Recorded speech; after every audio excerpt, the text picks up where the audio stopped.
una semana, algo así, que la condujo la Consuelo Saavedra. Así es que ya esto ya partió, como poníamos en el Twitter hace un rato, en la tarde. ¿Quién dijo que no podíamos dialogar? ¿Quién dijo que éramos malos para dialogar? ¿Quién dijo que nos hacía mal dialogar? Así que este es un ejercicio que a todos nos convoca y nos entusiasma muchísimo frente a lo que está ocurriendo. Y esto es una nueva sesión de los desafíos para la institucionalidad democrática en Chile.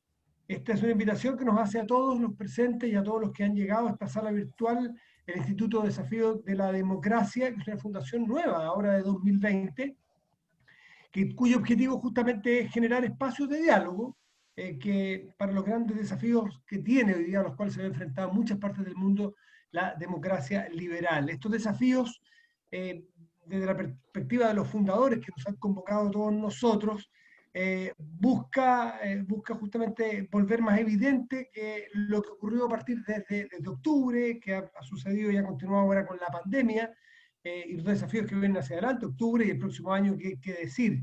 El Instituto Desafíos de la Democracia, allí existe un convencimiento en que los desafíos no son responsabilidad de un solo actor político, que duda cabe, la esencia de esto es que son esfuerzos colectivos, desafíos colectivos y transversales. Por eso es que esta invitación aquí se ve variopinta, y las que vengan hacia adelante, las otras sesiones será exactamente lo mismo. Se nos reúne en este encuentro y es proponer temas de debate, propuestas de futuro para el fortalecimiento de esta democracia que para algunos está alicaída, herida, para otros sencillamente son dolores de crecimiento. En fin, cada uno de ustedes que son los expertos la definirán de alguna manera. Pero estamos en un momento clave, parece que sí, lo estamos, y en eso creo que deberíamos tener cierta coincidencia. El Instituto de Desafío de la Democracia presenta esta iniciativa a la Fundación Konrad Adenauer en Chile, y se traducen en este ciclo llamado Diálogos para el Nuevo Mundo, y este presente webinar en el cual estamos ya andando y no queremos quitarle más tiempo de introducción, corresponde justamente a esa iniciativa. Yo quiero presentar sin más a nuestros panelistas de esta noche. Ahí está Claudia, se me fue de la pantalla, va a conectar en cualquier momento. La estaba viéndose un minuto. Bueno, aparto por otro por ahora. Entonces, Gloria de la Fuente, doctora en Ciencias Sociales de la Universidad de Chile y Ciencias Políticas de la Universidad Católica. Actualmente se desempeña como presidente de Fundación Chile 21. Hola Gloria, ¿cómo estás? ¿Estás sin...? Estaba muteada, sí. Hola Matías, muchas muteada. gracias por la invitación también. Ya pues, así es. Diego Pardo, que es doctor y máster en Derecho por la Universidad de Chile, por la Universidad de California, perdón, Berkeley, y abogado de la Universidad de Chile, profesor, columnista, y actualmente se desempeña como presidente ejecutivo del Centro de Estudios Espacio Pública. Diego, ahí estás. ¿Cómo te va, Diego? Buenas noches, gracias por acompañarnos. Todo bien, gracias. Gracias por la invitación. Saludos a todos. Juan Luis Osa, lo veo también ya que está presente con nosotros, es doctor en Historia Moderna por la Universidad de Oxford, licenciado en Historia de la Universidad Católica, investigador del Centro de Estudios Públicos. Desde noviembre de 2011 se desempeña como director ejecutivo del Centro de Estudios de Historia Política de la Universidad Adolfo Ibáñez. Juan Luis, gracias por estar con nosotros. Muchas gracias, Matías. Un saludo a todos y todas. Y está Claudia Pizarro nuevamente con nosotros porque la tuvimos, conversamos con ella y en algún momento la perdimos. ¿Me escuchas, Claudia? Bueno, dejamos invitar a Claudia que cuando entre sin golpear. Entre nomás y diga, llegué, estoy, ¿les parece? La gracia de esto es no hacerlo tan acartonado. Un jueves a esta hora de la noche no resiste muchas formalidades. Así que se va la bolita y aprovechemos el tiempo que tenemos. Les quiero aprovechar de decir que hay un chat en este Zoom donde ustedes pueden ir haciendo preguntas. Me imagino que hay algunos moderadores que me van a ayudar a enviarme preguntas directas por si a mí se me pasa alguna, y ofrezco la palabra y partiendo por algunas inquietudes comunes que si consideramos esta pandemia en la cual estamos y que está incierta, sobre todo en lo que viene hacia adelante, como una oportunidad para resolver problemas estructurales de nuestra sociedad. ¿Cuáles consideran que son las focalizaciones prioritarias que habría que hacer para renovar la institucionalidad democrática? Juan Luis. Focalización, ¿dónde crees que hay que ponerla? Perdón, llegó Claudia, me parece. A ver, Sí, ahí está segundo conmigo. Claudia, ¿me escuchas? Escucho, pero necesito que me den permiso. Ahora sí. Ahí sí. ¿Cómo estás, Claudia? Bien, Bueno, súper bien, Matías. Qué bueno, qué rico tenerte acá. Te saludamos. Claudia, como ustedes saben, es administradora pública de la Universidad de los Lagos, concejala por 3 periodos y actual alcaldesa de la Municipalidad de La Pintana. Claudia, muy bienvenida. Buenas noches, Y Matías. la- Un gusto, sí, un gusto de participar con ustedes. Igualmente, pues. Bueno, y aquí planteando quizás como idea general, paraguas, ¿dónde habría que focalizar y hacer prioridad en esta renovación que parece ser necesaria de nuestra institucionalidad democrática? Juan Luis tenía la palabra, Juan Luis Sosa. Gracias, Matías. A ver, yo diría dos cosas para comenzar. En primer lugar, yo creo que cualquier esfuerzo de reforma democrática o de renovación democrática requiere un estudio de la historia de la democracia. Y aquí no solo estoy llevando agua a mi propio molino, que es la historia, sino porque verdaderamente estoy convencido de que hace falta y vale la pena recobrar y volver a entender y volver a preguntarse por la historia de la democracia en Chile. No ha sido una sola historia de la democracia la que ha experimentado este país. Además hay distintas formas de entender la democracia, de definirla, ya sea como sistema de gobierno o como praxis vital. En fin, hay toda una esfera, si ustedes quieren, conceptual en torno a la democracia que creo que es sumamente relevante cuando nos enfrentamos a la posibilidad de reformarla o de volver a reinventarla, ¿no? Eso por un lado. Ahora, yendo más a tu pregunta, ¿dónde yo focalizaría digamos, el objetivo de las distintas generaciones que se están dando cita en esta digamos, en esta reinstitucionalización de la política, en esta nueva conversación sobre el sistema, que yo creo que el estallido social y la pandemia han obviamente resurgido como conversación, yo lo pondría sobre todo en la discusión constituyente, ¿no? Esto parece obvio, parece ya casi una obviedad decir que estamos en un proceso constituyente, pero lo que no es obvio es cómo va a terminar ese proceso constituyente. Como todo proceso constituyente que surge en medio de una crisis política, está lleno de incertidumbre, y me parece bien que así sea. La historia es finalmente una acumulación de incertezas. Nadie sabe muy bien cómo va a terminar el futuro.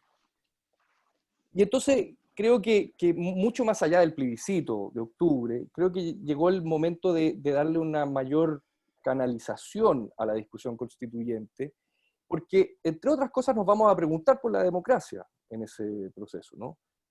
En el sentido tanto de sistema de gobierno, qué tipo de gobierno vamos a tener, entendido que siempre va a ser desde la democracia, así lo dice el acuerdo, de hecho, pero también las formas de vida que vamos a adoptar y cómo ello va a estar o no vinculado al concepto de democracia, ¿no? Entonces, mi primera respuesta sería, creo que debemos enfocarnos en hacer muy bien el proceso constituyente, yendo más allá del plebiscito, bajar lo máximo posible las incertidumbres y tener una discusión lo más abierta posible sobre qué entendemos por la democracia, y ahí la historia creo que juega un rol importante, y cuál va a ser el futuro de ella en el nuevo pacto constitucional que nos vamos a dar, así lo creo, a partir del 2022. Gloria, ¿cuál es tu mirada para iniciar aquí la conversación sobre la focalización que habría que hacer a tu juicio? ¿Dónde aprieta el zapato de manera más dolorosa? Yo creo que lo decía Juan Luis, el momento o el espacio sobre el cual hay que generar esta discusión creo que sin duda es el proceso constituyente, ¿no? Y por dos cosas fundamentales. Una, porque yo creo que la idea del cambio constitucional nace no solamente a partir del acuerdo del 15 de noviembre que alcanza el mundo político, digamos, en el Parlamento, sino que fundamentalmente porque a partir del estallido se generan también conversaciones, uno podría decir, el constituyente se constituye finalmente en la calle, se genera un montón de cabildo y una especie de expectativa sobre la idea de un nuevo pacto social, donde uno de los hitos es, yo creo claramente, el cambio constitucional. Tal vez con menos forma probablemente, o con menos claridades, ¿no? La idea de la Constitución como un nuevo pacto, pero sin tanto contenido. Yo creo que lo que nos deja la pandemia Y creo que hay que, y mirando incluso las encuestas del COE u otras de antes de la pandemia, pero incluso después de la pandemia, sobre todo, lo que queda más o menos en evidencia es que hay que avanzar necesariamente hacia una discusión que tiene que ver con hacerse cargo de las vulnerabilidades que finalmente enfrentan los ciudadanos día a día, particularmente en una situación compleja como la que tenemos. Y ahí yo creo que los focos respecto al régimen político, si vamos más específicamente sobre el sistema político, tiene que ver con el cambio probablemente al régimen político. Una de las cosas que tiene, o los defectos que tiene el presidencialismo, y esto es bien poco sexy, bien fome probablemente, pero que es necesario también yo quiero discutirlo. Uno de los problemas que tiene el régimen político, el régimen presidencial, es justamente que aquellas crisis que tienen que ver con los gobiernos, las crisis en el fondo en general de la institucionalidad, pueden escalar rápidamente y pueden generar quiebres complejos. Yo creo que hay una discusión necesaria y evidente respecto al equilibrio entre el Ejecutivo y el Legislativo, y tal vez avanzar hacia un tipo de régimen político que sea distinto, que nos permita de alguna manera generar equilibrios que en el fondo hoy en día lo tenemos, ¿no? Y que los presidencialismos tienen ciertas trabas para poder particularmente enfrentar, sobre todo cuando tienes minorías en el Congreso. Luego yo creo que hay una discusión sobre... Gloria, un Dime. segundo, que para dejarle solamente el encargo a Juan Luis cuando le toque de nuevo respecto de la mirada de la historia. Cambiar, o sea, una constitución puede ser complejo, pero se hace y se ha hecho muchas veces y por la vía de una convención. Pero no sé cuántos ejercicios hay recientes de cambios de regímenes políticos, porque eso es como cambiar, como alguien que cambie de credo. Es súper complejo. Pero bueno, pero ojo, sí. la historia que... Ojo, pero yo creo que también está una discusión que en Chile está presente desde el principio de los 90. Hay un debate donde hay además harto consenso. Lo que pasa es que plantearlo públicamente es poco atractivo y poco sexy porque se entiende poco. Pero la manera en que se distribuye y se organiza el poder es súper relevante. Y después, dos ideas más que me parece que es súper importante y que tienen que ver con los temas de la democracia. Nosotros, y para profundizar de alguna manera la democracia, por eso creo que también tenemos que avanzar hacia lógicas más probablemente participativas, y la manera en que está pensado el proceso constituyente hacia adelante creo que es una oportunidad. No nos olvidemos que hay varios índices sobre desarrollo de calidad de la democracia, pero uno de los que me parece que es súper respetable y relevante es el del The Economist, que hasta el año pasado nos ponía a nosotros como una democracia defectuosa. A diferencia de muchos que nos comparan con la democracia uruguaya o costarricense, este índice, hasta el año pasado, cuando ocurre el estallido, que nos declara por primera vez como democracia plena, justamente por esta lógica de participación o de incorporación a la ciudadanía en los debates sustantivos. Y ahí yo creo que hay una cuestión que es súper importante considerar. Una manera distinta de mirar, yo creo también, el desafío de la democracia, y por lo tanto abrir este proceso constituyente de la manera que se está generando, pero además abrir la conversación respecto a la ciudadanía, yo creo que nos abre una ventana claramente relevante y nos permite avanzar hacia la profundización del sistema político. Y dos ideas más. Yo creo que hay una discusión sobre la debilidad del Estado, de la cual hay que hacerse cargo. La debilidad del Estado para poder garantizar y proteger a los ciudadanos múltiples cosas. Yo creo que si hay algo que ha quedado con la pandemia en evidencia en América Latina en general, es que las debilidades estructurales de nuestro Estado, de nuestros estados en general, producto de la precariedad del empleo, producto de la precariedad en general de los sistemas básicos de protección social, hace que tengamos más dificultades para enfrentar esta discusión. Y creo que también ahí hay una oportunidad del proceso constituyente que me parece que es muy clave de enfrentar. Y por ahí, por lo tanto, entonces la discusión sobre el tema de los derechos. Yo creo que hay una buena noticia respecto a la democracia, en términos de que, y cito el estudio del PNUD sobre auditoría de la democracia, en esta medición que hacen como de 10 años, que en el fondo habían terminado justo antes del estallido social.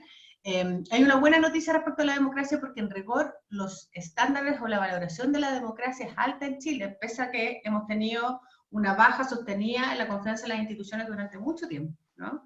Pero son demócratas, y así lo dice el PNUD en esta auditoría de la democracia, los demócratas en Chile, por lo tanto la alta valoración de la democracia, son demócratas escépticos. Es decir, son personas, ciudadanas y ciudadanos que miran la política, que valoran la democracia, pero miran las instituciones con cierta distancia, miran las élites, en general la distribución del poder con cierta distancia. Y ahí es donde yo creo que este proceso constituyente, tal como decía Juan José, tiene una oportunidad. Y creo que hacerlo bien es una responsabilidad enorme en términos de conducir institucionalmente de manera adecuada el proceso que viene por delante. Tu micrófono. Claudia, sí, Claudia Pizarro, ¿a ti qué te parece o dónde deben estar los énfasis dada tu experiencia, que es bien distinta a los restos de nuestros panelistas, pues. Es en el terreno y donde probablemente escuchan la crujidera de la democracia, o al menos la de gato de la democracia. Sí, Matías, primero que nada, corregir ahí la presentación, no alcancé a titularme como administrador público, justo me pidieron ser candidata a concejal, así que me quedé ahí pegada en el último año y ahí quedó. Ya, Así que está bien, primero que buena nada, aclaración. para ser súper sincera y que no nos produzca algún problema después. Creo que estoy aquí yo en esta conversación como una más, y creo que todos somos uno más en este plebiscito que vamos a estar enfrentado el 25 de octubre. Mi voto vale lo mismo, y siempre ha sido así, y tiene el mismo valor que un chofer de locomoción, que un arquitecto, que un veterinario, que una dueña de casa. Y por eso es tan importante que vamos todos a votar el día 25 de octubre. Y eso creo que hay que resaltarlo. Y también creo que la gente ya viene sopesando, y así lo ha dicho Gloria, que el Estado no se ha hecho cargo en este modelo neoliberal de muchas cosas que son esenciales, como la educación, la salud, las pensiones. No vamos a discutir ahí, porque para mí eso es algo que debemos cambiar, y es a cambiar a partir de la propuesta que se tiene que elaborar en una convención constituyente. Y sabes lo que a mí hoy día me molesta, y creo que tenemos que empezar a cambiar este Chile, es que hoy día, y lo vemos, el Partido Comunista, que no estuvo en noviembre con esta votación, hoy día se suma al apruebo, y está bien, y no tenemos por qué criticar eso.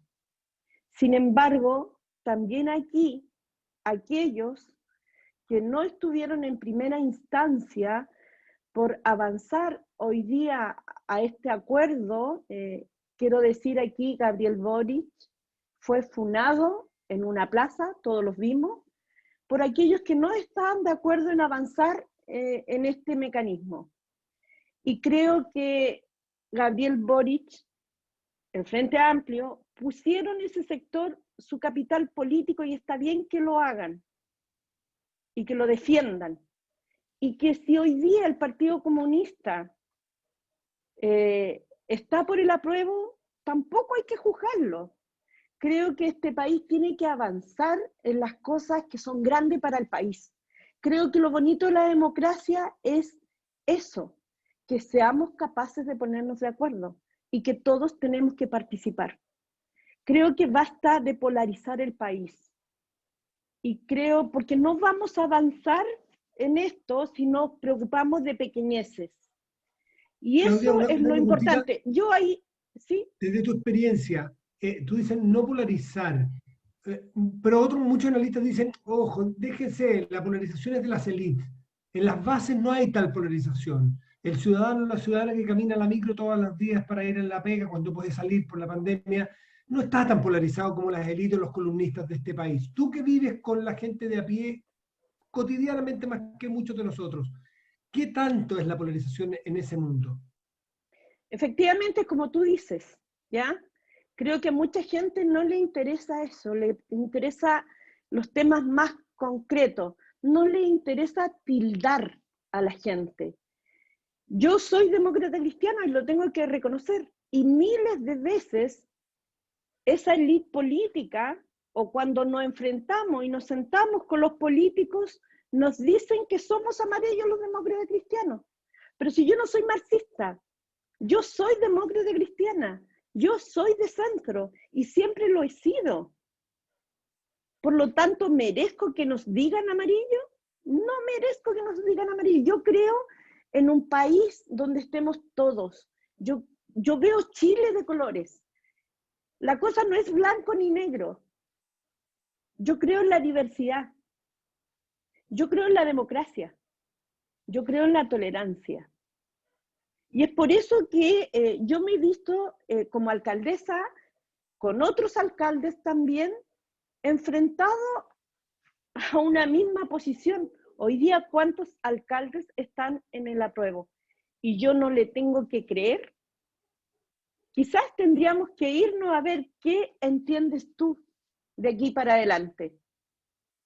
Y creo que para mí lo importante es que hoy día somos más, hay más generaciones, y creo que cuando uno se encierra en las convicciones ideológicas, en la arte de la política, si tú no eres capaz de convencer al que está al frente, fracasaste. La culpa no fue de Piñera, y lo he dicho muchas veces, la culpa no fue de Piñera ni de la gente de derecha que le hayan creído a él y haya sido presidente. La culpa fue nuestra, que nuestro proyecto político no fue lo suficiente capaz para reunir las motivaciones para que fueran a votar. No nos creyeron a nosotros y el problema es nuestro, no es del que está al frente. ¿Dónde están los valores de esta democracia que habría que poner énfasis y ponerlos primero en la lista con la priorización? Sí, yo creo que hay... Déjame que salude a Diego Paz. Ya. Hola, ¿qué tal? ¿Cómo están? Yo no sé si han visto, anda circulando por ahí una caricatura donde está hay como una ola, un personaje como de espalda y hay como una ola que es el COVID, detrás viene una ola que dice recesión, detrás viene una ola que dice cambio climático. Esa es un poco la situación en la que yo creo que se encuentra nuestro país, agregándole además que antes del COVID venía la octubre. Creo que cada de estas crisis tiene una característica bien distinta en la manera en que afecta como la estructura social. Esto es algo que hemos conversado alguna vez anterior, pero la crisis de octubre es fundamentalmente una crisis que al menos si uno analiza las encuestas de opinión y la valoración respecto de, por ejemplo, temas como la violencia o, digamos, o la reacción frente a las causas de la crisis y las expectativas sobre si hay esperanza o hay miedo, ese tipo de cosas, las encuestas de opinión mostraban claramente que las principales diferencias se daban entre jóvenes y viejos, entre mayores de 50 y menores de 35. Los menores de 35 tendían a justificar la violencia que observaban en las manifestaciones y tendían a mirar la crisis de octubre con esperanza, digamos. Esas eran las ideas que predominaban. Los mayores de 50, al contrario, tendían a mirar con temor y a no justificar la manera en que se estaba produciendo. Detrás de esto vino la epidemia. La epidemia, a mi modo de ver, sobre todo ha demostrado la desigual distribución del ingreso en Chile. Esta es la epidemia ha afectado con mucha más fuerza a barrios pobres que barrios ricos. Eso tiene varias explicaciones. Algunas no vienen de ahora, como los niveles de hacinamiento o la manera en que se viven comunas más pobres, y algunas sí tienen que ver con las políticas que se implementaron, digamos, el acceso que la primera medida de alivio económico fuera el acceso a los subsidios de cesantía, sesgó esa política hacia el mercado de trabajo formal y no hacia el trabajo informal. El trabajo informal es típicamente propio de comunas más pobres que el trabajo formal. A su vez, la migración a teletrabajo fue posible más en el ámbito de los profesionales que en el ámbito de los no profesionales. Y eso ha generado que, digamos, uno lo puede mirar desde distintas métricas, pero la movilidad bajó mucho menos, incluso durante la cuarentena, en comunas populares que en comunas ricas, y por lo tanto el volumen de contagios fue mucho mayor en comunas populares que en comunas ricas, y la mortalidad del virus fue mucho mayor en comunas populares que en comunas ricas, incluso si uno controla por población, rango etario, esperanza de vida inicial y todas esas cosas. A eso se suma que detrás de esto viene una crisis económica importante en nuestro país. Esta es una crisis económica que, a mi modo de ver, va a afectar principalmente a las mujeres. Esto tiene que ver con que las industrias que se han afectado durante la crisis, Matías me quiere decir algo, parece. Pero tiene el micrófono apagado. Qué raro ahí, sí, sí, que ya está afectando a las mujeres, ya hay evidencia. Sí, pero va a afectar mucho más, digamos. Efectivamente, hasta ahora hemos retrocedido cerca de 10 años en participación laboral femenina, estamos cerca de un 30%, y esto va a afectar de mayor medida porque los sectores que se han visto más afectados con la recesión económica son precisamente los sectores donde se concentra la mano de obra femenina, y a su vez los programas de reactivación, al menos si uno aplica un diseño neutral, son programas de reactivación que descansan en el sector de la construcción, y el sector de la construcción, a su vez, es un sector donde predomina la mano de obra masculina. O sea, probablemente, incluso si la recesión no nos afecta tan intensamente como esperamos, seguramente aumente las brechas de género, tanto en términos de ingresos como en términos de participación laboral. Entonces, si ya venimos, o sea, teníamos una crisis jóvenes versus viejos, ricos versus pobres, ahora va a ser hombre-mujer, y detrás de esto viene otra crisis adicional, que es la crisis del cambio climático, que seguramente se va a empezar a manifestar, vaya a saber uno bien cuándo, pero ya tiene manifestaciones, y es una crisis que en nuestro país se manifiesta sobre todo la diferencia Santiago-regiones. Digamos, las principales consecuencias del cambio climático tienden a radicarse en regiones, y los beneficios de la globalización tienden a concentrarse en las grandes ciudades, en Santiago.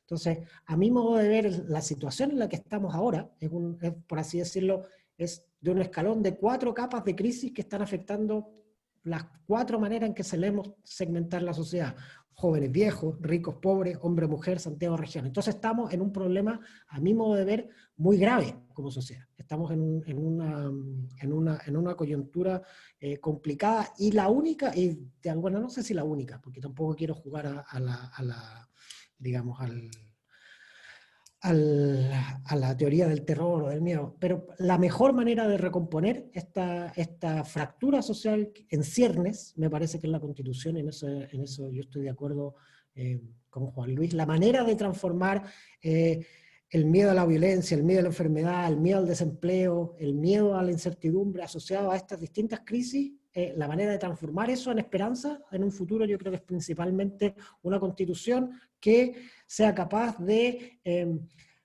reintegrar a los jóvenes a la política, que son los que principalmente han estado ausentes, y bueno, Gloria puede hablar más de eso, pero la abstención electoral hoy en día está concentrada en sectores populares y en menores de 35 años.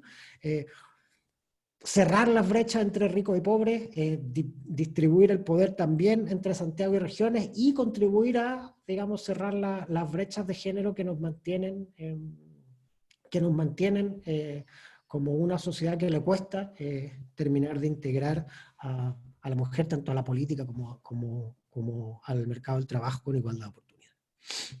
Gloria, te quiero preguntar a ti y a Juan Luis luego, ¿cuáles son los elementos nuevos que debiese incorporar un nuevo texto? Porque parece ser que aquí hay consenso en que es la Constitución la vía de conversación, o el camino que mayoritariamente los chilenos queremos. Algunos que tienen su gusto, que confían menos, en fin, pero en el nuevo texto constitucional, ¿qué elementos, Gloria y Juan Luis, los que a su juicio no son infaltables? Y después, ¿cómo conseguir esos 2/3? ¿Hasta qué punto operan los 2/3 por un lado o para otro?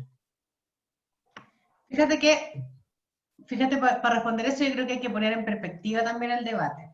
Yo creo que hay consenso en esta mesa en que la discusión constitucional es el camino institucional posible, pero yo creo que no es solamente en términos del resultado, porque podemos terminar efectivamente con una constitución minimalista, donde no se contengan todas las expectativas, todos los derechos, sobre todo por el mecanismo de 2/3, ¿no?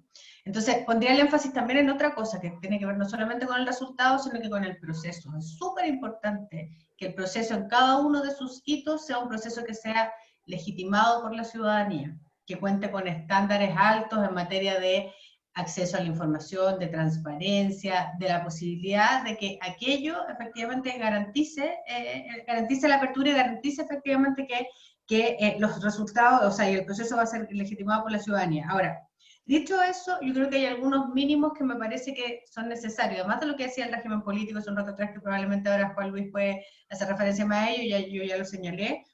Me parece que hay algunas cuestiones que son claves y que están en el sentido común, además de lo que se ha ido discutiendo ciudadanamente. Una de esas cosas fundamentales me parece que es la construcción de un Estado social de derecho, que es la posibilidad de que se establezcan efectivamente ciertos derechos fundamentales y que estén garantizados por la Constitución. Ahora, eso es un desafío mayor, porque no basta solamente con decirlo. Generar derechos sociales básicos que nos permitan tener un piso igualitario para las personas implica también, entre otras cosas, tener la sostenibilidad de eso, y eso significa políticas públicas que puedan ser sostenibles a largo plazo, que efectivamente puedan garantizar esos derechos. Esto probablemente implica arribar más recursos a la población, o sea, más recursos al Estado que pueda efectivamente generar y hacer sostenibles esas políticas públicas. Y eso me parece que es fundamental y es clave. Otras cuestiones que me parece que son clave es, además de los derechos sociales básicos y garantizados del tipo de régimen político, me parece que una cuestión fundamental, no sé si en el texto constitucional necesariamente así de explícito, digamos, pero sí me parece que hay que generar al menos ciertas garantías, y eso puede resolverse perfectamente con normativas posteriores, pero se tiene que garantizar alguna forma de participación para la ciudadanía que es distinta a la que hemos conocido hasta ahora. Vamos a ensayar por primera vez un plebiscito en democracia, después de muchos años en el fondo de la aspiración, y yo creo que nosotros debiéramos generar este tipo de mecanismos más sostenibles en el tiempo. Y por último, como una cuestión súper fundamental, y esto tiene que ver ya con los sesgos más personales de cada cual, digamos, pero a mí me parece que es fundamental reconocer derechos fundamentales que son también como de otra estirpe, que en el fondo están en una agenda nueva. Y ahí hay dos derechos que son fundamentales que me parece que hay que reconocer de manera clara y categórica. Uno es el derecho a acceso a la información pública, que me parece que es clave, porque es una manera no solamente de ejercer derechos llave, es decir, que las personas tengan la posibilidad de, con el derecho a acceso a la información, ejercer otros derechos, sino que además, y que me parece clave también, la posibilidad de generar el control social respecto al poder. Una manera de poder controlar el poder es a través de generar accountability social, es tener la posibilidad de auscultar y hacer solicitud de información, y el segundo es, y yo creo que la pandemia ha dejado más o menos claro además la discusión que hay en el mundo sobre estas materias, es la protección de los datos personales. Me parece que es clave también tener la posibilidad de que las personas tengan y se les reconozca el derecho fundamental a la protección de su privacidad y de sus datos personales, ¿no? Entendiendo que aquí hay una cuestión también clave en el debate. Y Juan Luis, por favor. Gracias.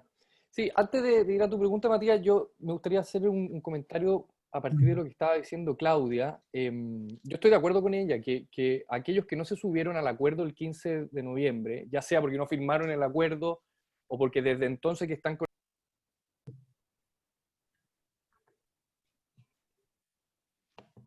subidos, digamos, no solo en el acuerdo, sino que también electoralmente van a participar optando por una de las dos opciones que están en juego. En ese sentido, yo creo que es absolutamente legítimo votar por cualquiera de las dos opciones. Yo creo que es un error votar por el rechazo, y lo he dicho siempre desde enero, digamos, y digamos, si mi sector político es la centro derecha, fui una isla por mucho rato, porque siempre consideré que la opción del apruebo era no solo estratégicamente más perdurable en el tiempo, sino que además creo que es la opción que verdaderamente puede darle un cauce a la democracia del siglo XXI, ¿no? Entonces, y porque creo en el poder de las elecciones, y porque creo que en esta mesa, y más o menos en la sociedad chilena, hay un consenso sobre la importancia de la democracia electoral. No hay consenso sobre otros tipos de democracia, pero sí, al parecer, hay consenso sobre la importancia que es ir a votar. Espero que así sea. Creo, por lo tanto, que es absolutamente legítimo se vote por quien se vote. Insisto, creo que es un error hacerlo por el rechazo, pero eso ya es problema de los que están ahí, ¿no? Y ahora yendo ya más a la pregunta de Matías.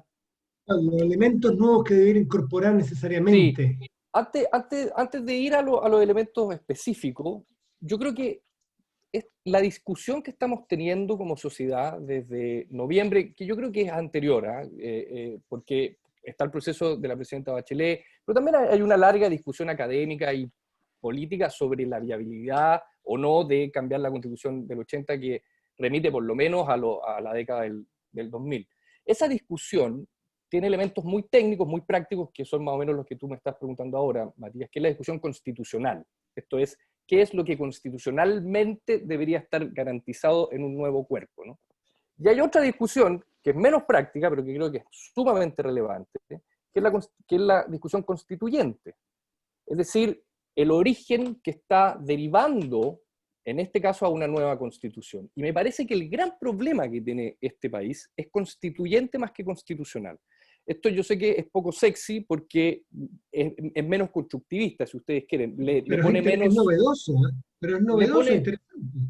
A yo ver, creo que ¿cómo le lo pone, planteas? ¿Por qué? en el siguiente sentido, le pone menos fichas a la Constitución, al articulado, en el entendido de que éste fuera capaz o posible de cambiar, por ejemplo, las condiciones materiales de los ciudadanos chilenos. Yo no creo que las constituciones tengan ese poder, la verdad.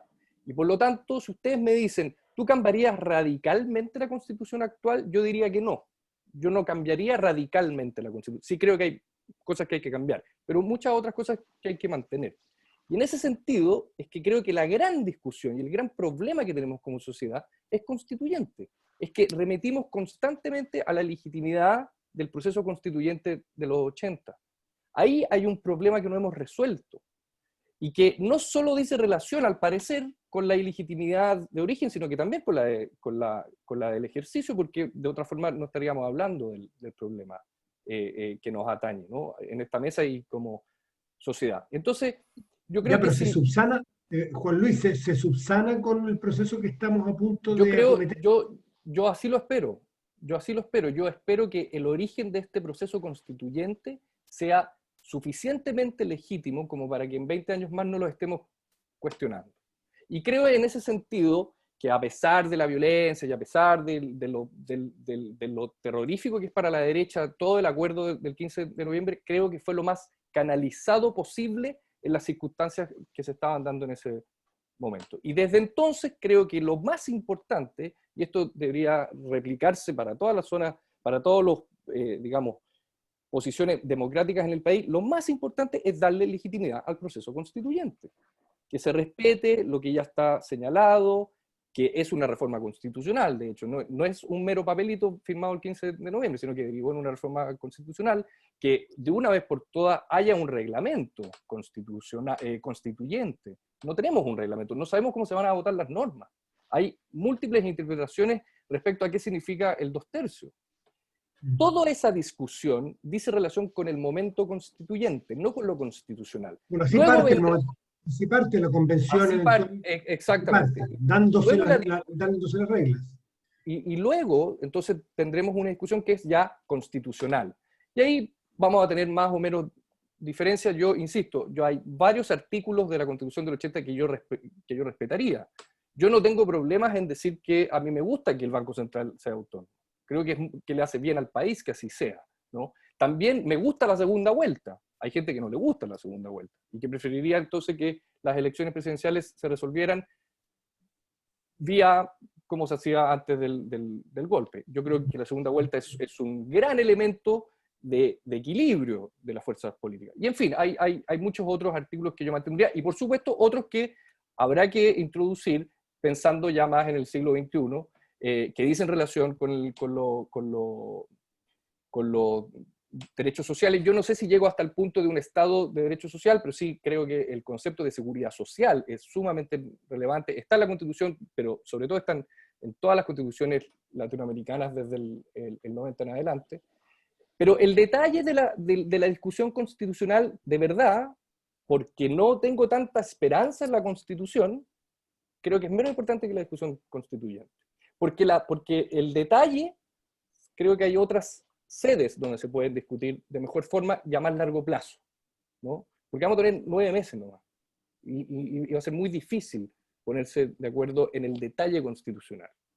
Tengo 9 otras meses cosas que sobre además, que pueden ser... hermanos, Sí. hay que restarle esos 9 meses, los eventuales meses que se demoren en llegar a un acuerdo en cómo va a operar Bueno, esa yo convención. supongo y espero que el reglamento va a estar antes. Espero. Ahora, el reglamento, si entiendo bien, tiene que ser aprobado por 2/3 Por de la 2/3, de la propia convención. exactamente, Pero que haya un exactamente. borrador antes, me parece de toda lógica.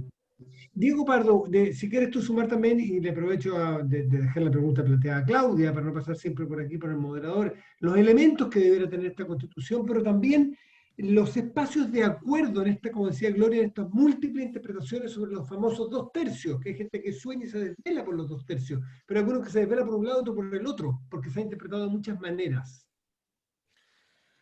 Yo tengo la impresión de que la actual constitución, de hecho, si uno lee como los trabajos que comparan constituciones en el mundo, es bien curioso, porque la, uno habla con la gente y dice, bueno, que el sistema, que la constitución chilena sería deficiente en términos de seguridad social porque no reconoce ciertos derechos, pero la verdad es que esos derechos usualmente están reconocidos. Yo te diría más bien que el problema de la Constitución actual es que le sobran cosas y tiene disposiciones que son muy extrañas desde una perspectiva cuando uno mira lo que son las constituciones de otras partes del mundo. Hay, por ejemplo, la constitución, a mí me parece que el ejemplo más claro de las cosas extrañas que tiene la constitución en materias sociales es, por ejemplo, esta prohibición de que exista negociación colectiva interempresa. Eso es algo que las sociedades pueden razonablemente definir que está bien o que está mal, pero que se hace en una ley. Digamos, tú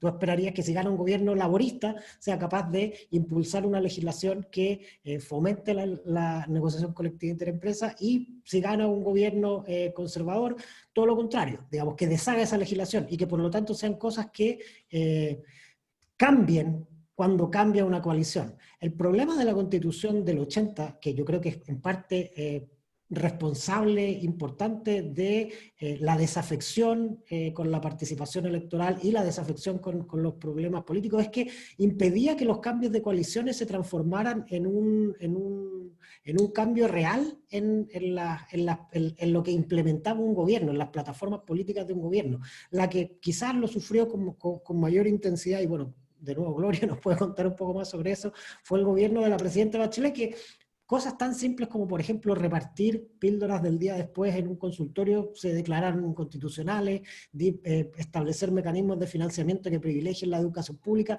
cosas que a mí me resulta muy curioso que en otros países se consideraran inconstitucionales.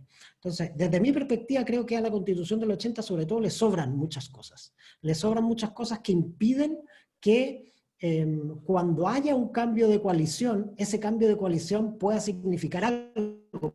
Porque es que sí, ciertamente hay ciertas reglas del juego que es bueno que se mantengan, y hay inconsistencia temporal entre los gobernantes. Yo, por ejemplo, también estoy de acuerdo con la idea de un banco central autónomo que sostenga la consistencia temporal en materia de política monetaria y esas cosas. Pero hay otras cosas que razonablemente tienen que cambiar cuando los electores votan por una coalición distinta.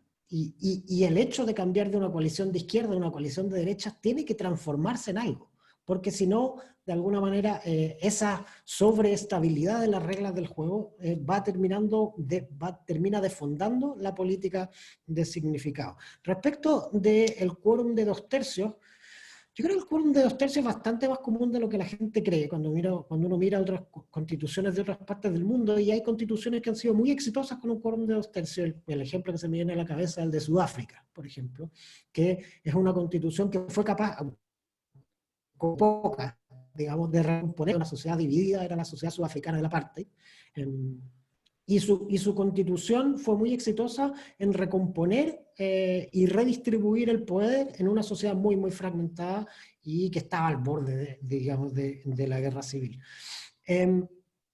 Y esa constitución tenía 2/3. En términos de qué puede terminar los 2/3 creo que pueden terminar en algo razonablemente bueno, una constitución mínima que permita digamos, esta variabilidad cuando cambian las plataformas electorales y los electores eligen una coalición distinta de la incumbente, y por lo tanto ahí se produzcan cambios, una coalición, o sea, una constitución que facilite eso. Es una constitución mínima, eso yo creo que es un equilibrio razonable. Ahora, el 2/3 también tiene un peligro, que es que la constitución, en vez de converger en un mínimo que sea aceptable para 2/3 de la convención, se transforma en un ramillete de lo que uno de los tercios elige, digamos. O sea, en vez de que 2/3 converjan en torno a una posición, cada uno de los tercios elija una de las flores y se termina con un ramillete medio incoherente de constitución. Ese yo creo que es el gran peligro de una regla de 2/3, pero no hay mucho que hacer frente a eso más que deliberar y tratar de empujar porque las soluciones sean más de consenso y menos de intercambio de posiciones, digamos, menos de intercambio de rehenes, como se habla en teoría de juegos, y más de persuadir sobre ideas. Y sobre eso, y termino con esto, es interesante la experiencia de Colombia durante la década del 90, donde el quórum de aprobación, si bien no era 2/3, digamos, era una especie de mayoría calificada, el 75% de sus disposiciones se aprobaron por 2/3, ¿sí? O sea, mucho más de lo que necesitaban. Y entonces, ¿qué fue lo bueno que hicieron los colombianos para conseguir que sus constituyentes llegaran a ese nivel de consenso, independientemente de que no era necesario, institucionalmente necesario? O sea, llegaron a un consenso mucho más extendido de lo que era estrictamente necesario. El otro día tuve un foro similar a este, pero con los responsables del proceso constitucional colombiano, y todos ellos destacaron que fue muy importante la labor del Poder Ejecutivo en facilitar los consensos. En vez de tratar de remar en contra de que se produjera el consenso constitucional, tomar el proceso constitucional como su gran legado. El presidente Gaviria consideró que la Constitución, y el viceministro, o sea, el vicepresidente de la Calle, consideraron que la Constitución era su gran, o sea, hacer que el proceso constitucional funcionara era su gran mandato histórico, más que cualquier otra cosa. Entonces, yo esperaría que, independiente de que el gobierno está pasando por una crisis de popularidad, tratara de imbuirse de esta misión constitucional, porque va a tener un rol súper importante que jugar en la capacidad de generar consenso. Claudia, Diego, ¿qué te parece a ti? una Perdón, cosita más, Juan Luis, ¿quieres agregar? Sí, claro, claro. con la diferencia de que Gaviria encabezó él mismo el proceso constituyente. Sí. Desde el principio el inicio. fue su proceso constituyente, ¿no? Que no es el caso con Piñera. Claudia, los elementos que a ti te sugiere que deben estar presentes, y este principio de los 2/3, y bueno, tú dices que eres demócrata cristiana, que les dicen amarillo, o sea, tú tienes una vocación de poder llegar a acuerdos, y me imagino que eres muy optimista al respecto, pero ¿ves un riesgo ahí? Sí, yo evidentemente siempre estoy pensando en que esto puede producir un riesgo, pero soy más optimista. Yo creo que este tiempo ha significado que mucha gente que antes no se daba cuenta que hoy día es necesario el cambio. Y en ese sentido creo que hay que avanzar hacia allá. Vengo hablando hace mucho tiempo de la segregación y la desigualdad en que se construyeron comunas para ricos y comunas para pobres. Es cierto, hay gente que salió de la pobreza, pero la brecha que existe es demasiado grande. Yo creo que este modelo neoliberal está terminando, ¿ya? Creo que nuestra esperanza cada día se acerca más. Y yo creo en eso, y creo, así como la derecha no tan dura aportó en noviembre a avanzar a este acuerdo, yo también creo que vamos a tener un acuerdo con ellos, ya con la derecha que no es la dura. Yo siento que es necesario avanzar. No podemos solo. Esto no comenzó nosotros mismos. ¿Pero qué elementos, No Claudia, la nueva concertación, no la nueva mayoría por sí sola. ¿Qué elementos yo le veo? Nosotros los alcaldes impulsamos esta consulta, y dentro de la votación también se pidieron elementos que eran importantes, y hubo una lista de supermercados. Sabemos que no podemos ir con una lista de supermercados para elaborar los elementos más importantes, y yo definiría 3. Lo que dijo la gente en diciembre en esta consulta que prepararon los alcaldes fue salud. Todos lo recordamos, en diciembre. En marzo entramos en esta pandemia. Y pucha que es importante la salud. Segundo, la educación. Y tercero, las pensiones. Creo que eso es lo que se debe preocupar el país en un nuevo pacto, los constituyentes. Creo que hay que garantizar a todos los chilenos una salud, una educación y pensiones que sean dignas y de calidad. Y quizás creo que lo más importante es que pensemos si tenemos que ganar menos para vivir mejor. Creo que eso es lo que tenemos que reflexionar, porque sabemos que no podemos tener una billetera, y eso es lo que ha pasado en este modelo neoliberal individualista. El que tiene una billetera puede comprar salud, educación, y puede tener una mejor vejez. Eso no resiste más, no resiste más. Y por eso es importante que avancemos, pero no los que sabemos que estamos de acuerdo, sino que aquí sumemos a otros, porque esto no lo vamos a hacer solos.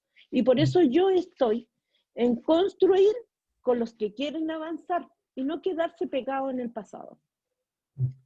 Gloria, todo apunta que estamos teniendo, y mayoritariamente a la que ocurre en el país hoy día, apunta a mayores derechos sociales, cómo nos hacemos cargo de las necesidades de las personas. Tiene un punto en común que se habla menos de lo que creo yo de lo que se debiera, que es modernización del Estado. Porque si queremos un Estado mejor, que sea un lugar donde todos llegan a un bebedero, donde todos llegan a tomar agua en algún momento, pese a que cada uno puede emprender su propio camino, pero que está el Estado allí, necesitamos un bebedero que funcione, que esté a la altura. Tema manido, requete contra manido por todos los gobiernos hace mucho tiempo, pero algo pasa en que no logramos modernizarlo. ¿Debiera ser elemento fundamental, matriz de una nueva constitución esto? Total, de hecho, yo creo que si uno mira la discusión que se ha producido, yo soy miembro del Consejo Asesor Permanente de la Modernización del Estado, y esta es una discusión que yo creo que mutó un poco justamente después de que ocurrió lo del estallido social. Si uno mira distinta editorial o columna en los últimos meses, el debate sobre el Estado ha estado súper presente, porque en el fondo la definición que tiene que tener la Constitución, sea explícito o no, trae necesariamente una definición sobre el tipo de Estado y el rol del Estado. Ahora, yo creo que esto, que es un tema, cuando uno dice modernización del Estado, parece un tema también bien poco sexy, está a la altura como de régimen político probablemente, pero que tiene un significado bien relevante. La manera en que nosotros concebimos el Estado, pero más aún, la manera en que el Estado como entelequia se aproxima a los ciudadanos, es la manera también donde se produce cierto pacto en la sociedad. Y yo creo que aquí hay una cuestión súper capital. Voy a un dato de nuevo, estudio del PNUD a propósito de las desiguales en el año 2017. Una de las cosas que más mostraba a propósito de la situación como de desigualdad, pero desigualdad en relación al trato, era la percepción de los ciudadanos que en general el Estado los trata mal. Que hay un trato desigual del Estado respecto a los ciudadanos. Y ahí hay una cuestión que es clave, que tiene que ver con la instalación de una política de Estado, que es porque de hecho la modernización del Estado, para que resulte, tiene que ser una política de Estado, no puede ser una política de gobierno, porque no podemos estar reinventando la manera en que el Estado se aproxima a los ciudadanos cada 4 años, es bien absurdo, más aún en estos periodos presidenciales que tienen cierta alternancia. Entonces, requiere una mirada de Estado que tiene que tener el foco puesto y la centralidad puesta en la relación del Estado con los ciudadanos y de la administración y de la gestión pública en consecuencia con los ciudadanos. La muestra más evidente, tal vez, ahí Claudia nos puede dar cátedra de eso, pero obviamente la puerta de entrada en general de los ciudadanos respecto al Estado son los municipios, son los gobiernos locales. ¿Y qué es lo que piden las personas en general? Un trato igualitario, un trato digno, un trato que implique necesariamente ser considerados como sujetos de derecho. Y eso en muchos casos no pasa. Entonces, creo que esto es un tema fundamental. Probablemente no vamos a tener el capítulo de modernización del Estado, pero sí lo que vamos a tener en una nueva constitución es una definición respecto al rol del Estado. Desde esa perspectiva nosotros podemos tener e instalar la discusión en el mediano y largo plazo en cómo entonces hacemos como país y como los gobiernos, como hacen en general las autoridades públicas para poder tomar una definición respecto a esta mirada que tiene que ver con el mediano y largo plazo, ¿no? Ahí hay una discusión también, y ahí como, en el fondo, como que yo creo que es un debate que está en el marco ideológico de la Constitución del 80, que yo creo que es un debate que también nos acompaña y que y que está relacionado también con esta discusión sobre la modernización del Estado que tiene que ver con la subsidiariedad, que no es una palabra explícita que aparezca en la Constitución del 80, pero que en el fondo es un principio, ¿no? Que de alguna manera resta la posibilidad de que el Estado tenga la iniciativa en determinadas materias. Yo creo que eso es una cuestión que hay que discutir en el marco de la Constitución del 80, ¿no? Hasta dónde el Estado puede tener iniciativa, efectivamente. Hasta dónde el Estado puede intervenir en determinadas materias. Y yo creo que ahí hay una discusión que es súper importante, pero sí, volviendo al punto original, yo creo que el tema de la modernización del Estado, si bien no va a ser probablemente un capítulo específico de la Constitución, sí creo que va a ser parte de las definiciones fundamentales para la construcción de una política de Estado y no solo una política de gobierno que nos permita tener cierto énfasis y poner el foco por lo demás en lo más relevante que tiene que ser el Estado, que es atender y darle dignidad a los ciudadanos. Juan Luis, el papel del Estado, que todo indica que va a ser importante, por lo que dice Gloria, ya sea por este rol subsidiario o más presente directamente, pero antes de hacerlo de una forma u otra tenemos que tener un Estado con un músculo y una tonificación de un músculo lo suficientemente adecuado. Algunos creen que casi la Constitución del 80, de manera deliberada, propició que tuviéramos un Estado como el que tenemos, que no es lo suficientemente fuerte o bien estructurado. Otros dirán que es el paso del tiempo, sencillamente. No sé, ¿cómo ves tú el rol de ese tema como en principal o no en la discusión que viene, calidad del Estado? Es paradójico lo que ocurrió con la Constitución del 80 y con la dictadura, finalmente, porque la revolución neoliberal, es decir, la revolución por el individualismo, digamos, se hizo desde el Estado. Es una cosa paradójica que a los historiadores y a los cientistas sociales nos revuelve la cabeza todos los días, ¿no? ¿Cómo puede haber sido así, de esa forma? Y quizás la única forma que tenían de hacerlo, y que fuera tan estructural, era haciéndolo desde el Estado y además con el uso de la fuerza, ¿no? Y ahí hay una paradoja que yo creo que no hay que repetir, es decir, ninguna imposición debe seguir el ejemplo, digamos, de los constituyentes del 80 que lograron disminuir el Estado, pero desde el Estado, ¿no? Eso como una nota al margen. Ahora, quería decir algo, y después vuelvo a tu pregunta, Matías, respecto al régimen político, ¿no? Yo sé, como dice Gloria, que no es la discusión más sexy, pero no me cabe duda que la vamos a tener. La vamos a tener en la constituyente, ¿no? Y es cierto, como dice Gloria, que la discusión sobre el régimen presidencial y la alternativa de cambiarlo por un régimen semipresidencialista o abiertamente parlamentario es antigua, la discusión, ¿no?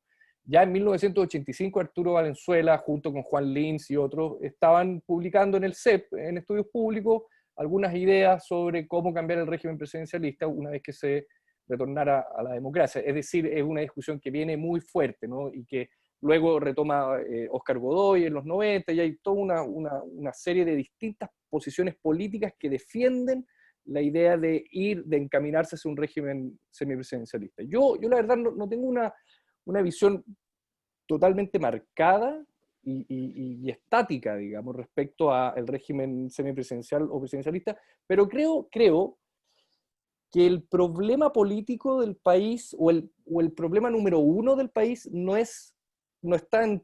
gira en torno al régimen presidencialista.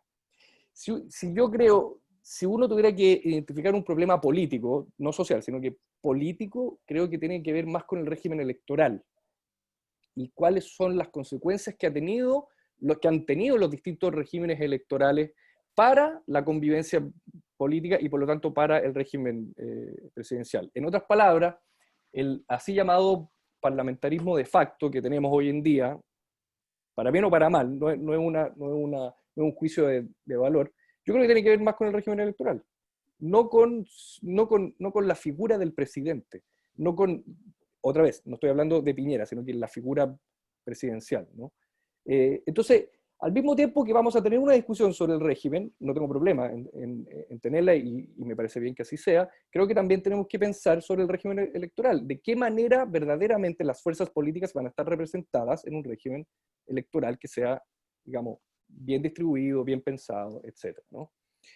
Y respecto al Estado, yo estoy de acuerdo que lo que una constitución debería aspirar a hacer es pensar en el Estado más que en el gobierno, en el sentido de que al ser pactos intergeneracionales las constituciones, porque esos son, ¿no? Si no fueran pactos intergeneracionales, entonces cada 20 o 30 años haríamos una nueva constitución, y no es la idea, ¿no? La idea es hacer un pacto constitucional que sea suficientemente perdurable en el tiempo para que no se cambie cada 30 años cuando venga una crisis política o no, ¿no? Entonces, en ese sentido hay que pensar en el Estado más que en el gobierno. Las constituciones tienen que ser flexibles para que permitan gobernar, como dice Diego, a las coaliciones que están en el poder, pero tienen que ser suficientemente rígidas también para que no cambie, para que la constitucionalización del poder no cambie cada 4 años, ¿no? O sea, las constituciones tienen que permitir gobernar, pero sin que las coaliciones las cambien cada 4 años, ¿no?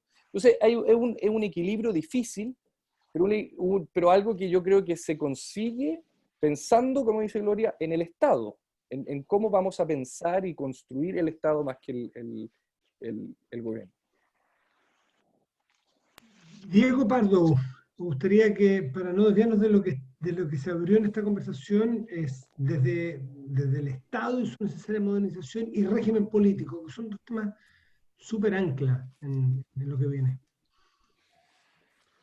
A ver, yo, respecto a la modernización del Estado, yo creo que la epidemia ha desnudado un problema importante que tenemos,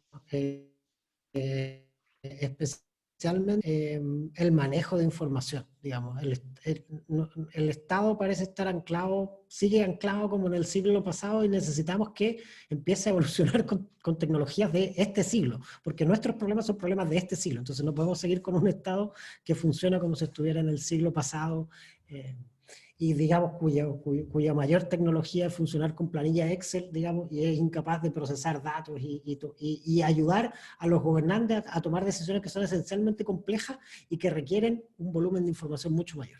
Entonces yo creo que ahí, y tengo la impresión de que eso es un diagnóstico transversal, independiente del color político, de que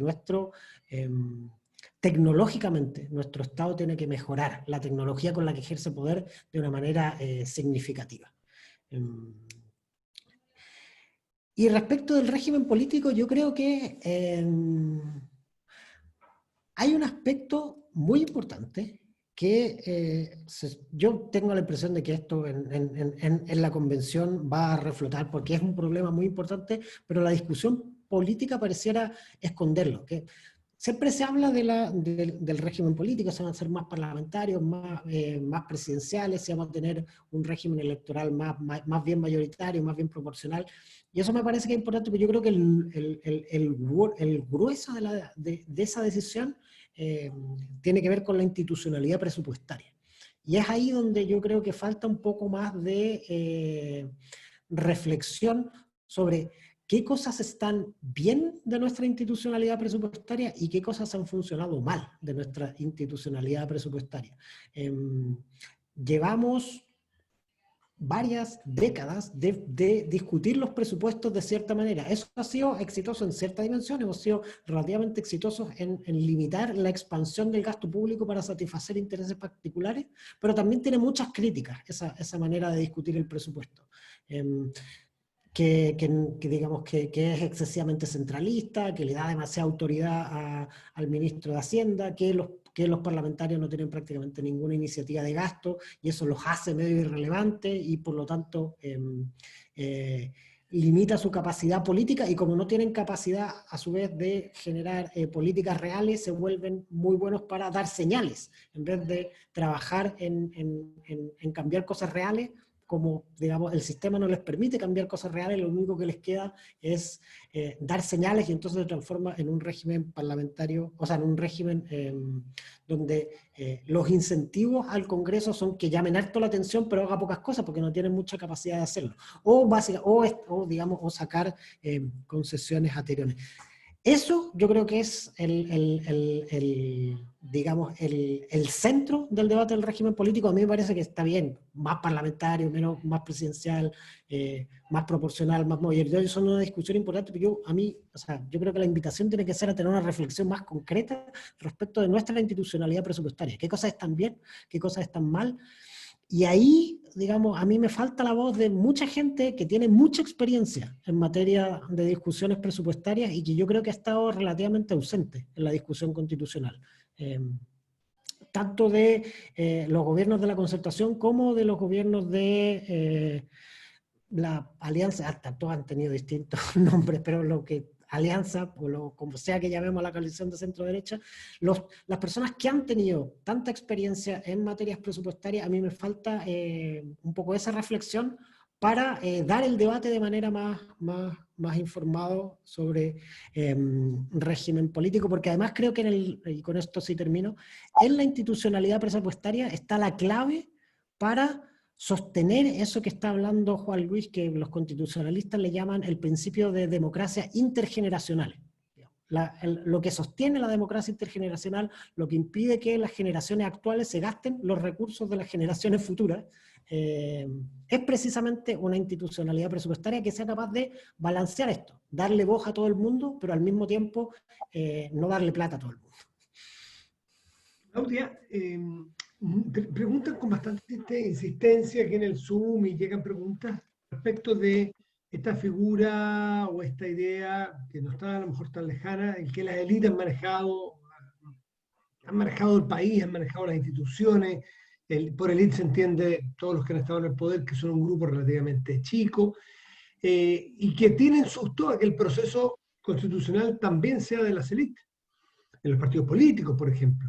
Y nuevamente invocando y aprovechándonos de tu cercanía con ciudadanos de a pie que no necesariamente están en la élite, más bien han tenido muy pocas posibilidades de estarlo o de aspirar a ser. ¿Tú ves que ellos tienen interés en participar? ¿Ellos ven que plantean la inquietud de que no van a poder participar, de que sus inquietudes no van a estar en esta discusión, que no termine siendo una cosa muy elitista? Yo creo que esta es la oportunidad. Nosotros vimos que hubo una explosión en octubre, pero fueron ganas de participar, de ser escuchados. Nosotros iniciamos muchos cabildos a partir del año pasado, de octubre, y realmente fueron numerosos. Y además bastante gente joven, pero también gente adulta. Y yo creo que este cambio tiene que ser desde abajo hacia arriba. Yo no lo veo que vaya a ser de otra forma. Yo confío en que en abril vamos a sacar no solamente gente interesada en ser constituyente de la élite, sino también gente que no pertenezca a ningún partido. Benito Baranda es una persona de la comuna de La Pintana, no milita en ningún partido y es una persona que está interesada en ser constituyente. Ahora, y es de la siempre élite. está hablando... Benito es de la élite, sin duda. La influencia de Benito Baranda es la que pocos tienen, digamos. Cuando él habla se escucha, bueno, desde su expertise, desde pero su sí, testimonio. Lo cual no tiene necesariamente sí, nada de malo, si al final es que otros accedan a manejar no las podemos... Sí, pero Benito, para que sea una persona que se le escucha, estuvo 15 años metido en el hogar de Cristo en la población del Castillo, ¿ya? O sea, él, Sí, él la es gente por esa estar en la élite, persona, ¿ya? la gente, no sé cómo lo entienden los demás, pero la gente por estar o pertenecer a una élite no está desvalorizada o no pierde categoría. Lo que uno quisiera es a que más gente aspirara a, si entendemos por élite, manejar las instituciones, manejar el país, que el naipe se reparta en más manos, básicamente. No que los que lo tienen sean necesariamente los malos de la película. Y el caso de Benito Baranda es un caso súper paradigmático de eso. Sí, pero yo a Benito, yo lo encuentro una persona que sigue, que vive en La Pintana, que nació, su trabajo lo tiró quizás hoy día a la élite, pero es una persona que está muy cerca y sigue estando cerca de la comunidad. Yo lo respeto mucho, me interpreta bastante, conoce perfectamente dónde nos aprieta el zapato. Es una persona donde pone la cabeza, pone los pies, y para mí yo no voy no sé, a denostar a personas por ser de la élite. Yo creo que todos tienen derecho, ¿ya? O sea, pero yo siento que esto es un impulso y que hay muchas esperanzas. esperanza de que lo que vamos a construir va a ser mejor de lo que tenemos. Y creo que para allá hay que caminar. O sea, yo creo que el diagnóstico es que este modelo neoliberal se agotó y quedó súper claro en esta pandemia, y que hoy día hay que avanzar en un pacto social para cambiar lo que tenemos. ¿Ya? Está súper claro. Y creo que no estamos inventando la pólvora. Yo creo que hoy día el emprendimiento ha quedado de brazos cruzados, porque esa gente que ganaba un sueldo en un trabajo donde tenía un buen sueldo, esa gente hoy día está caída. Claro, porque tiene que seguir pagando un crédito hipotecario, una cuota del auto, pagar la universidad o el CFT de sus hijos, y hoy día está en la pobreza, porque el empleo no lo recupera. Y de esa gente hoy día nos tenemos que preocupar. Creo que hoy día, esa gente, si nosotros somos capaces como Estado, un estado de bienestar, de asegurarle la salud, la educación, la vivienda, esa persona, aunque venga una nueva pandemia, va a tener ciertas seguridades y le va a permitir emprender de nuevo, porque no va a vender su casa o no se la van a arrematar, no va a tener que vender el auto para salir adelante. Si ese es el problema que tenemos, yo no creo en un Estado subsidiario, porque somos distintos. Juan Luis, quiero enfocarme y retomar, porque no nos quedan tantos minutos, en la participación de lo que va a ocurrir en ese proceso, ya que tú además fuiste particularmente enfático en señalar que el proceso constituyente es más que constitucional, porque le compite. ¿Es legítimo si es que no logramos que participen más gente más allá de las élites? Sí, es legítimo porque lo deseable es que fuera lo más participativo posible y que las condiciones sanitarias así lo permitieran y que tanto el plebiscito de entrada como el de salida fueran lo más participativo posible. Creo que el de salida es absolutamente clave. Probablemente va a ser más masivo y más participativo porque la elección va a ser obligatoria, ¿no? Sí. Pero yo creo que entrar en la discusión sobre la legitimidad del plebiscito de entrada, que es lo que nos convoca ahora, respecto a cuántos van a ir a votar ese 25 de octubre, creo que es un error, ¿eh? Bueno, yo me refiero a que accedan a esa eventual o potencial convención constituyente, bueno, gente que realmente represente los distintos saberes y colores de este país. Sí, sería ideal que así fuera. Ahora, hay que ser bien sincero con la ciudadanía. Así como está pensado el proceso constituyente, es altísimamente probable que lo vayan a manejar los partidos políticos. Y se capture. Porque las circunscripciones están manejadas finalmente por los partidos políticos. Y yo creo que es altamente probable otra vez que gane la convención abierta, la convención constituyente, y que por lo tanto tengamos los mismos 155 constituyentes que replican el Parlamento, ¿no? Y el Congreso actual está claramente, comillas, capturado por los partidos políticos. Ahora, yo quisiera al mismo tiempo, no siendo militante y proveniendo de la, comillas, sociedad civil, yo tampoco sería tan crítico de los partidos políticos, ¿eh?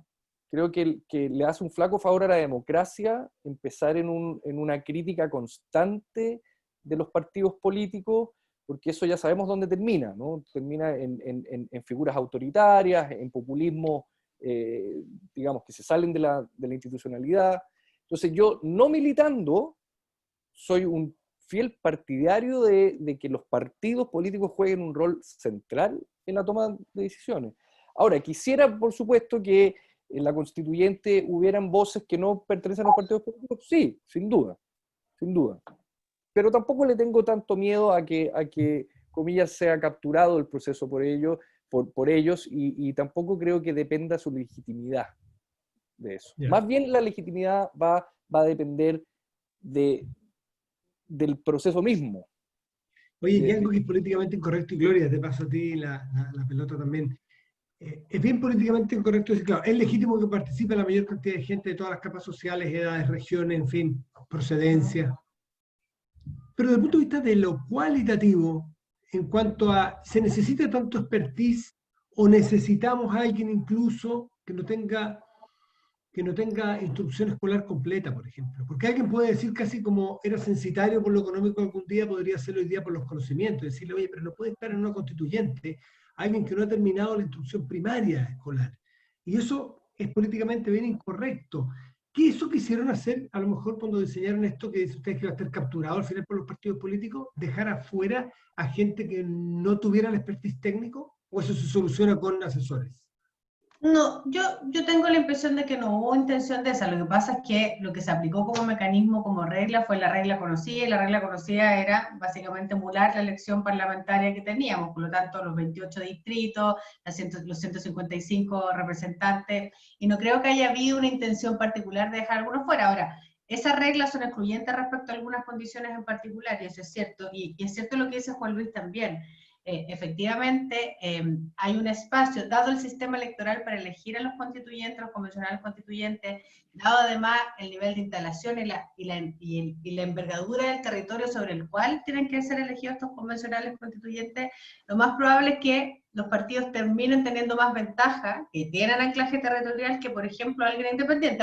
Ahora hay algunos partidos que de todas maneras se han abierto la posibilidad de que existan independientes en su lista, y eso me parece que puede ser una buena noticia, pero es cierto que no hay que pasarse en el fondo más rollos de la cuenta respecto a cómo se va a constituir ese órgano. Ahora, lo que sí creo que es súper interesante es que ya tenemos aprobada la norma de paridad, y eso me parece que es clave para la discusión que viene en el futuro.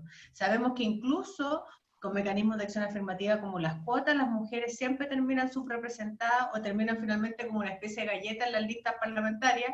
Hoy en día la paridad es en el órgano constituyente, y eso ya es un cambio bien importante, y es un desafío para los partidos, sin duda, pero los va a obligar en el fondo a tener que incorporar más mujeres. Y lo otro es la discusión que está aún pendiente, y que creo que es relevante, sobre los escaños reservados para los pueblos originarios, que también ayuda a conducir institucionalmente una problemática que ha sido cada vez más importante. Lo que estamos viendo hoy en día en la Araucanía es la ausencia finalmente de una solución clara que puede de alguna manera encauzarse institucionalmente, yo creo, vía escaños reservados. Entonces, es cierto, vamos a tenerlo, y también concuerdo con Juan Luis Josa respecto a lo que señalaba sobre el rol de los partidos. Yo creo que es cierto, los partidos son hoy día, dentro de las instituciones de Chile, la institución más desprestigiada, y en muchos casos yo creo que efectivamente se lo han ganado.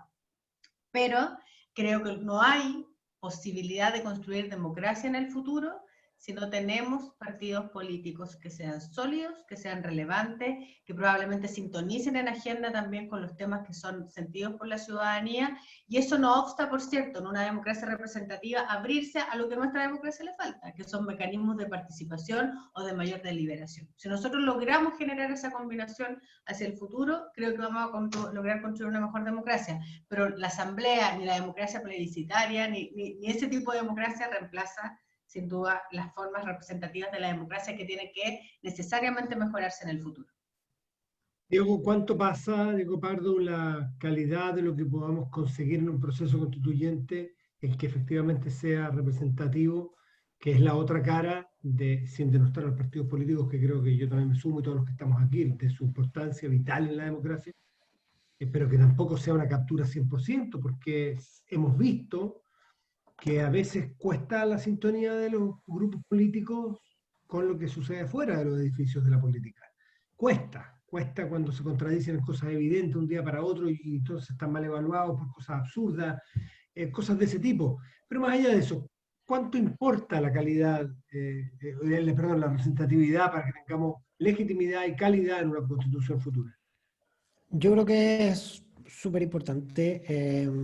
Creo que todavía queda un trabajo por hacer para facilitar el acceso de listas de independientes a la papeleta. Eso es una pega que todavía hay trabajo por hacer ahí. Y por otra anécdota, digamos, del proceso colombiano, otra de las de los aspectos institucionales que ellos destacaron. El otro día que tuve una conversación estaba precisamente de la calle, estaba Gaviria, estaba el exministro Botero y algunas otras personalidades más. destacaron un gesto como de generosidad que hicieron varios partidos, de abrir sus listas a la incorporación independiente. Hay partidos que renunciaron directamente a llevar candidatos propios y llevaron personas de la sociedad civil. ¿Cómo se consiguen encontrar esas personas de la sociedad civil? ¿Cómo es ese proceso para que funcione? Eso ya es, digamos, harina de otro costal, pero al menos creo que esa voluntad por parte de los partidos políticos de incorporar cupos, por así decirlo, de la sociedad civil, yo creo que puede ser bien importante. Y yo, o sea, creo que los partidos se dan cuenta de que solos son incapaces de hacer la síntesis que necesitamos para que dure varias generaciones.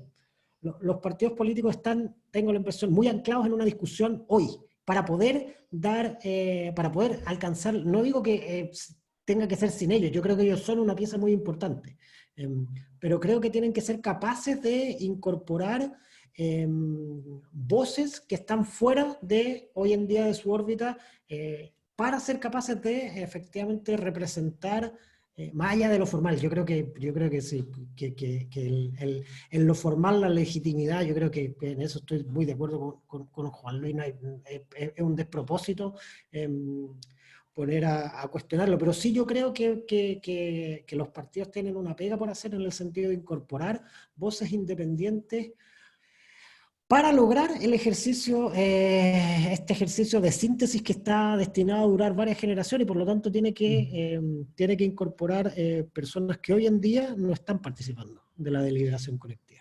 Siendo consistente en este cierre con la invitación que nos hace, quién nos hace la invitación, que nos ha reunido, que es el Instituto de Desafíos de la Democracia, yo creo que entregar el último minuto a cada uno para que plantee justamente desde esa mirada de el desafío de la democracia en el año o 2 años calendario que vienen hacia adelante, cuáles son los grandes desafíos o el gran desafío para ustedes en este minuto y cómo resolverlo. Claudia Pizarro. Sí, esencialmente creo que esta es una oportunidad en 40 años y creo que esta es la oportunidad no solo de mi generación, sino que la generación de mis padres, de mis abuelos, la generación de mis hijos. Yo creo que hoy día somos más los convencidos, y pienso en la gente de la comuna de La Pintana, que la arrinconaron en una comuna para pobres, sin muchos servicios básicos. Sin embargo, creo que al hacer eso, nunca los trataron con amor. Creo que para que ellos sigan respetando lo que tienen a su alrededor, hoy día es una oportunidad para que sientan no el abandono del Estado, sino el respeto del Estado. Creo que hoy día está más cerca el cambiar este Chile de colores, donde tú y yo somos mirados de la misma forma en un acto electoral, pero donde vamos a sentir que estamos dando un paso para tener este Chile de colores, donde nadie quede atrás, donde seamos capaces de volar como se organizan las aves en una bandada, sin que nadie se quede atrás. Eso necesitamos de un país, sin que nadie se quede atrás. Porque lo que pasa hoy día es que hay una desigualdad tremenda y una cultura individualista donde la caridad se ha hecho presente, pero no la solidaridad. Y creo que hoy Chile merece este cambio. Diego, para ti, desafíos.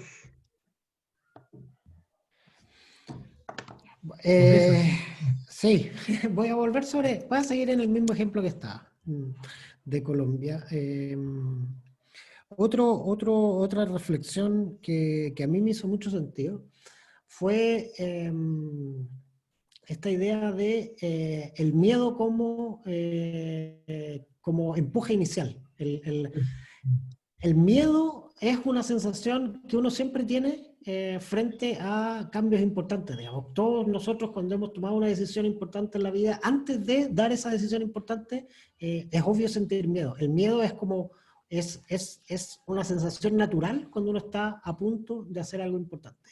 Pero el miedo hay que saber transformarlo en otra cosa. Porque cuando, o sea, el miedo como gatillo inicial funciona, pero si el miedo permanece, entonces uno se inmoviliza y termina por no hacer lo que el miedo te anticipaba que tenías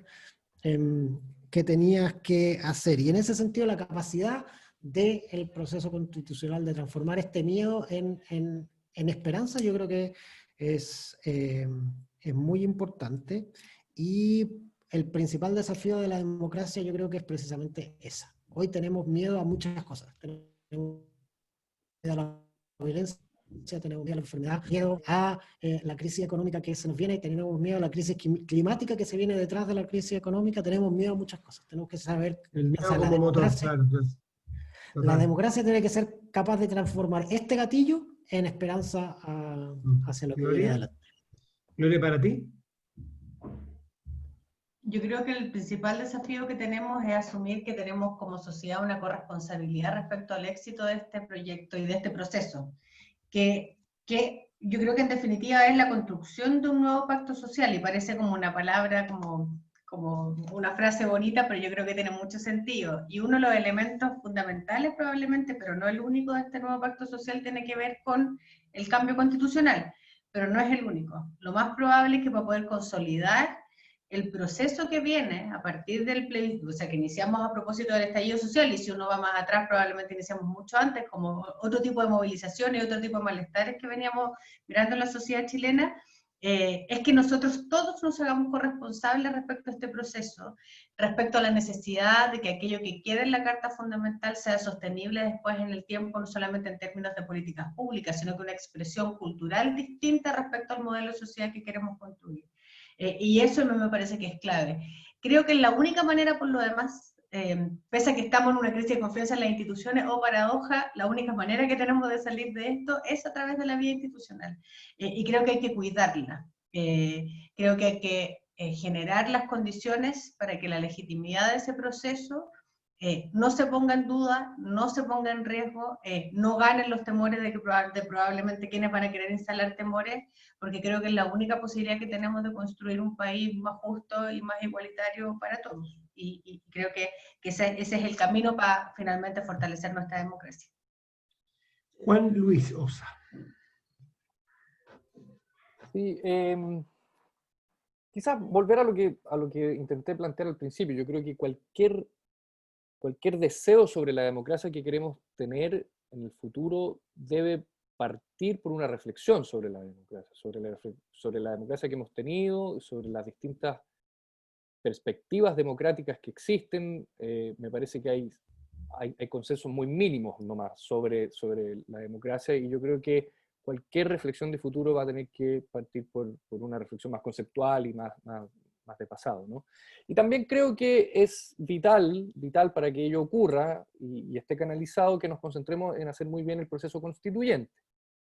Y ahí remarco otra vez la diferencia entre lo constituyente y lo constitucional. Ahora, si tuviera que concentrarme en lo constitucional, creo sumamente relevante, y aunque no lo sabemos porque no existe un reglamento, que la coherencia del texto de la Constitución es la más importante de todas, digamos, ¿no? De todas las coherencias. Que el artículo 1 no sea contradictorio con el artículo 123, porque uno se aprobó en una comisión y la otra en otra, y esas comisiones no tuvieron nada que ver entre ellas. Si así lo hacemos, sí, porque hay posibilidades de que se interpretara así el 2/3, vamos a tener un texto que va a tener que ser reformado una y otra vez, y por lo tanto no va a ser ese pacto intergeneracional que yo creo que tienen que ser todas las constituciones.